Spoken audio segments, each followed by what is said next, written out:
Менә ул тулыланган һәм төзәтелгән 11 меңнән артык сүз һәм 2 меңнән артык фразеологик берәмлекләрне туплаган татар теленең аңлатмалы сүзлеге. Бу сүзлек Татарстанда һәр оешмада өстәл китабы булырга хокуклы.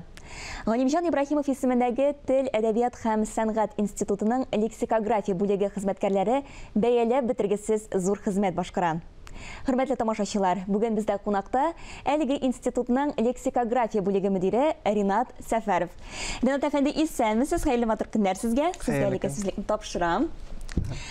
Менә без инде әлеге видеозмада карап киттек. Беренче басма 2015 елда нәшр ителгән, һәм инде һәр ел сайын ул нәшр ителеп барган, һәм менә 5 елдан артык вакыт узып киткән дип әйтсәк тә була. Шул вакыт аралыгында татар теленең лексик составы ни дәрәҗәдә үзгәрде икән? Лексик состав, гомумән һәр теленең лексик составы ул һәр вакыт үзгәреп тора. Шунда ассызыклап үтәсем килә, сүзлекләр чыгып бастырылгач та, алар инде искерә дә башлый. Чөнки сүзлектәге теркәлгән сүзләр, алар һәр вакыт кичәге көнне теркиләр. Менә сез әйткән 15 елдан 20 елга кадәр генә дә шактый яңа вакыйгалар күп булды. Менә ул вакыйгаларга бәйле барлыкка килгән сүзләр дә сүзлектә теркәлергә лаек һәм әйтик барыбызны да тетрәндергән менә бу зур пандемияларга бәйле яңа сүзләр барлыкка килде бер ел эчендә генә. Алар татар телендә генә түгел, башка телләрдә дә барлыкка килеп кулланыла башлады һәм без сүзлекчеләр буларак аларны сүзлекләргә терки дә барабыз. Мәсәлән, инде 15 елда чыккан беренче басмабызда әлдә алар чагылыш тапмаса, инде менә бу икенче басмада үз изоляция кебек сүзләр инде кертеләчәк, чөнки матбугатта алар бик еш кабатланган сайын алар халыкка аңлашыла башлый. Инде алар татар теленең үз сүзе булып китә, шуңа күрә алар сүзлектә урын алырга лаек дип саныйбыз. Тамашачыларыбызда сорау туадыр, ни өчен беренче басма һәм ни өчен икенче басма? Менә бу бит әле бик күп вакытта узмаган, бары 5 ел гына. Нәрсә белән аңлатыла? Беренчедән шуны әйтмәкче булам. Безнең аңлатмалы сүзлекләр алар безнең генә түгел, һәр халыкның аңлатмалы сүзлеге ул сүзлекләрнең атасы дип атарга була. Алар иң мөһим, иң кирәкле сүзлекләр. Алар барысы да безнең татар теленең аңлатмалы сүзлекләре, һәммәсе дә Галимҗан Ибраһимов исемендәге Тел, әдәбият һәм сәнгать институтында төзелгән булган. Аларның арасындагы иң танылганнары менә бу 77-79 елларда чыккан 3 томлык булса, тагын бер тулы аңлатмалы сүзлеге без 2005 елда чыккан иде бер том булып, шуннан соң безнең яңа сүзлекләр булмады. Менә шул бушлыкны тутыру максаты белән күп еллар буе безнең аңлатмалы сүзлек төзелде. Баштан ул 4 томлык булыр дип планлаштырылган иде, соңыннан менә ул 6 том итеп материал 6 томга җыелды һәм 2015 елдан ул чыга башлады.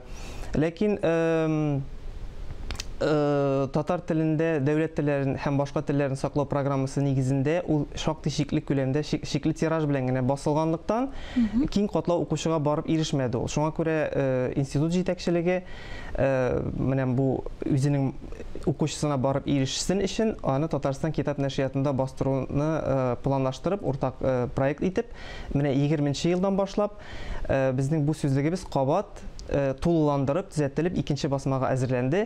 Һәм хәзер әле без үзебез 6нчы томны эшләп кенә торсак та, инде беренче, икенче томы кабат бастырыла башлады.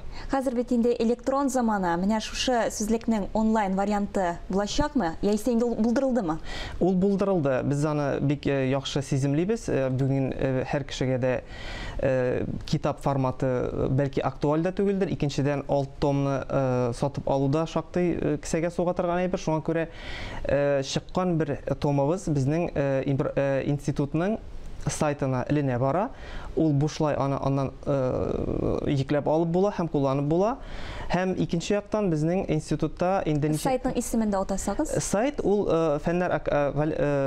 Татарстан фәннәр академиясенең сайтында Галимҗан Ибраһимов институтының кушымтасына керелә, шунда махсус китапханә бүлегендә ул сүзлекләр бар. Һәм икенче яктан бу сүзлекләр, аңлатмалы сүзлекләр һәм башка сүзлекләр безнең сүзлекләрнең электрон фонды дигән безнең махсус проектыбыз бар. Анда ел сайын 4-5 сүзлек кертелә. Бу бик үзенчәлекле проект һәм заманча проект дип саныйбыз. Монда кирәкле сүзне табып, аңлатмалы сүзлектән генә түгел, орфоэпик, орфографик кыенлыклар, этимологик сүзлекләренең барысыннан да бер урында мәгълүмат табып була. Ул Фәннәр академиясенең TADZ платформасында урнаштырылган. Шулай ук киң катлау укучы өчен шактый җайлы мөмкинлек. Ринат әфәнде, менә без бүген тапшыру башында һөнәрләр һәм инде һөнәри блогерлар турында сүз башладык. Менә безгә бик тә кызык. Сүзлек төзүченең көне нәрсәдән башлана икән? Сүзлек төзүченең көне башкалардан шактый аерым башланадыр, чөнки без эшкә килеп керү белән еш кына хәлләр, әхвалләр сорашудан түгел, менә бүген шундый сүз ишеттек әле, менә монда шундый сүз әйттеләр әле, яңа тизрәк теркәп куйык, онытылмас борын дип, күп очракта шулай башланып китә безнең көннәр. Һәм чынлап та һәрбер безнең менә мондый китапларындамы, үзенең ниндидер аерым дәфтәрләрендәме безнең махсус төзеләчәк сүзлекләргә кертеләсе сүзләр исемлеге төзелеп бара. Димәк, һәр вакыт инде сезнең белән каләм һәм инде кагаз битәеме? Һәр сүзне теркәп барасыз. Шулай тырышабыз. Бик зур рәхмәт сезгә бүгенге иртәгезне безнең белән башлаганыгыз өчен. Чынлап та бик зур эш башкарасыз. Сокланып тыңлап утырдык. Рәхмәт сезгә. Сезгә рәхмәт.